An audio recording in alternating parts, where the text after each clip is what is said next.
आइए अब हम कहानी की परिभाषा पर एक नजर डालें। कहानी हिंदी में गद्य लेखन की एक विधा है। प्रेमचंद के अनुसार कहानी गल्प छोटी एक रचना है जिसमें जीवन के किसी एक अंग या किसी एक मनोभाव को प्रदर्शित करना ही लेखक का उद्देश्य रहता है। उसके चरित्र, उसकी शैली, उसका कथा विन्यास सब उसी एक भाव को पुष्ट करते हैं। अमेरिका के कवि, आलोचक, कथाकार एडगर एलन पो के अनुसार कहानी की परिभाषा इस प्रकार है। कहानी वह छोटी आख्यानात्मक रचना है जिसे एक बैठक में पढ़ा जा सके, जो पाठक पर एक समन्वित प्रभाव उत्पन्न करने के लिए लिखी गई हो, जिसमें उस प्रभाव को उत्पन्न करने में सहायक तत्वों के अतिरिक्त और कुछ न हो और जो अपने आप में पूर्ण हो। किसी घटना, पात्र या समस्या का क्रमबद्ध ब्यौरा जिसमें परिवेश, वातावरण हो, द्वंद्वात्मकता हो, कथा का क्रमिक विकास हो, चरम उत्कर्ष का बिंदु हो, उसे कहानी कहा जाता है।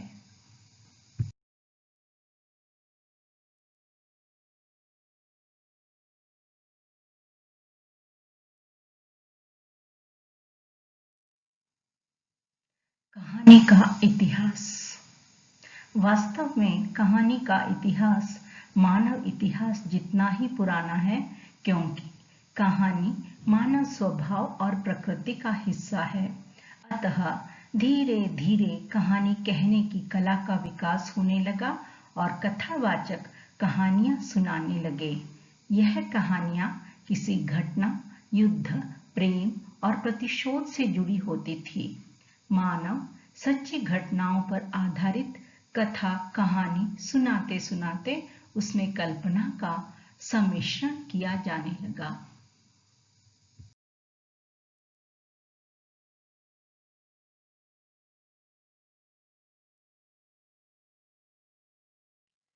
कहानी की लोकप्रियता और उद्देश्य।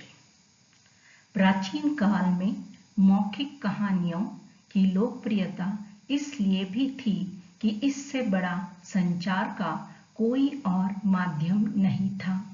इस कारण धर्म प्रचारकों ने भी अपने सिद्धांत और विचार लोगों तक पहुंचाने के लिए कहानी का सहारा लिया था। यही नहीं, बल्कि शिक्षा देने के लिए भी कहानी की विधा का प्रयोग किया गया। जैसे पंचतंत्र की कहानियां लिखी गई जो बहुत शिक्षाप्रद हैं। इस तरह आदिकाल में ही कहानी के साथ उद्देश्य का सम्मिश्रण हो गया था, जो आगे चलकर और विकसित हुआ।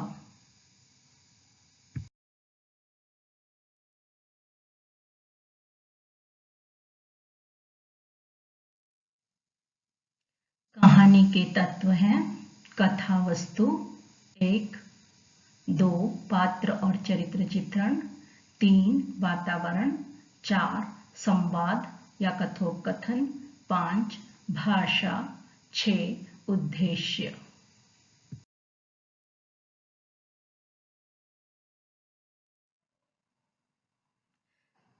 कहानी के तत्वों में सबसे पहला है कथा वस्तु। कहानी के केंद्रीय बिंदु को कथानक या कथा वस्तु कहते हैं। यह कहानी का संक्षिप्त रूप होता है जिसमें प्रारंभ से अंत तक कहानी की सभी घटनाओं और पात्रों का उल्लेख होता है। कहानी का कथानक आमतौर पर कहानीकार के मन में किसी घटना, जानकारी, अनुभव या कल्पना के कारण आता है। कभी कहानीकार की जानकारी में पूरा कथानक आता है, तो कभी कथानक का एक सूत्र या एक छोटा सा प्रसंग अथवा कोई पात्र कथाकार को आकर्षित करता है। यह सूत्र लेखक को एक परिवेश, वातावरण देता है, पात्र देता है, कैरेक्टर्स देता है, समस्या देता है, जिसके आधार पर लेखक संभावनाओं पर विचार करके एक काल्पनिक ढांचा तैयार करता है जो संभावित हो और जो लेखक के उद्देश्यों से भी मेल खाता हो। यहाँ हमने एक चित्र दिखाया है, प्रेमचंद की विख्यात कहानी है कफन। बाप बेटे जो है दोनों शराबी होते हैं, गर्भवती पत्नी का दवा दारू नहीं कर पाते हैं और बेचारी बिना दवा दारू के मर जाती है। कफन के लिए भी इनके पास पैसा नहीं है। ये दोनों रास्ते में शव को डालकर पैसे की मांग करते हैं लोगों से, और जैसे ही कफन के पैसे इकट्ठे हो जाते हैं तो दोनों बाप बेटे शव को वहीं डालकर शराब पीने चले जाते हैं और शराब में टुल हो जाते हैं। तो इस प्रकार से जब भी हम कोई कहानी लिखते हैं तो कोई चरित्र होता है या कहानी का कोई विशेष बिंदु होता है जिससे हम आकर्षित होते हैं और उस पर हम कहानी लिखना शुरू करते हैं। किसी भी कथानक के 3 अंग होते हैं, प्रारंभ, मध्य और अंत। कथानक न केवल आगे बढ़ता है बल्कि उसमें द्वंद्व के तत्व भी होते हैं। 2 विरोधी विचार जब होते हैं उसे द्वंद्व कहा जाता है, जो कहानी को रोचक बनाए रखता है। द्वंद्व के तत्वों से अभिप्राय है कि परिस्थितियों में इस काम के रास्ते में यह बाधा है। कथानक की पूर्णता का शर्त यही होती है कि कहानी नाटकीय ढंग से अपने उद्देश्य को पूरा करने के बाद समाप्त हो। अंत तक कहानी में रोचकता बनी रहनी चाहिए। यह रोचकता द्वंद्व के कारण 2 विरोधी विचार जब मन में उठते हैं या सामने आते हैं तो तब जो है हमें कहानी में आगे क्या होने वाला है, क्या होने वाला है, क्या होने वाला है, ऐसी जब रुचि बनी रहती है तब वह कहानी सफल हो पाती है।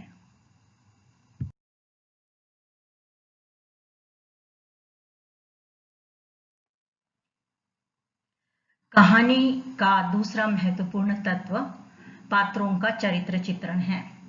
कहानी की आवश्यकता के अनुसार अधिक से अधिक प्रभावशाली ढंग से पात्रों का चरित्र प्रस्तुत किया जाता है। इनमें से एक है पात्रों के गुणों का बखान, दूसरा है उनके क्रियाकलापों, संवादों तथा दूसरों के द्वारा बोले गए संवादों के माध्यम से प्रभावशाली होता है। यह पात्रों के अभिरुचियों के माध्यम से भी होता है। जैसे हमने यहाँ पर चित्र दिखाया है, रामायण का एक दृश्य है, तो जैसे पात्र होते हैं उनकी वेशभूषा वैसी ही होनी चाहिए। यदि हम कोई मजदूर की कहानी दिखा रहे हैं तो पृष्ठभूमि, बैकग्राउंड वैसा ही होना चाहिए और उनकी वेशभूषा और उनके संवाद जो भी वो बोलते हैं उसके माध्यम से जो है हमें वह पात्र समझ में आ जाना चाहिए, क्योंकि अलग अलग प्रकार के लोगों की अभिरुचियां भी अलग अलग होती हैं।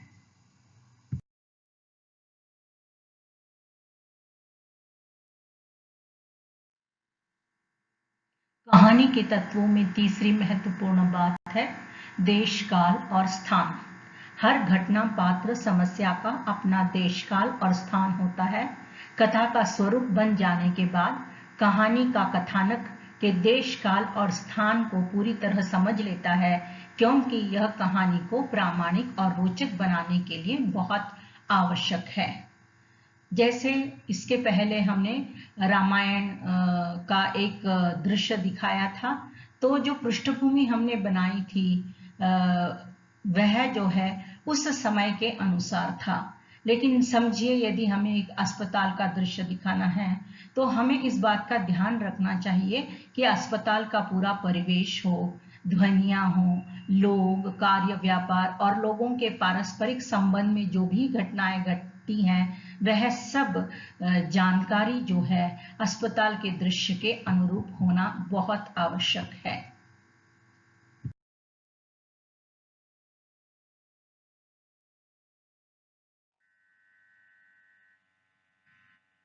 संवाद या कथोपकथन एवं भाषा।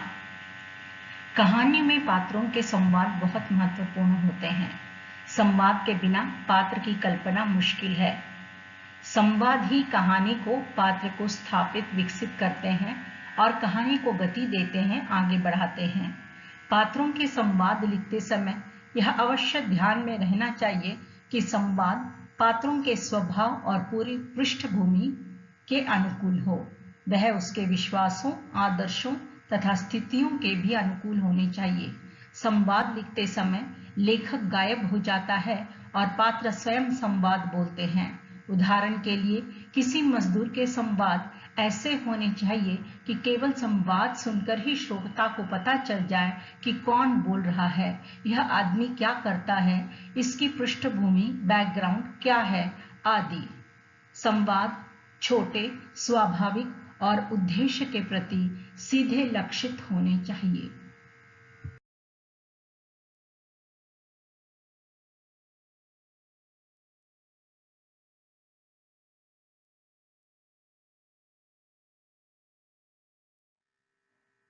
कहानी का आखिरी तत्व है उद्देश्य।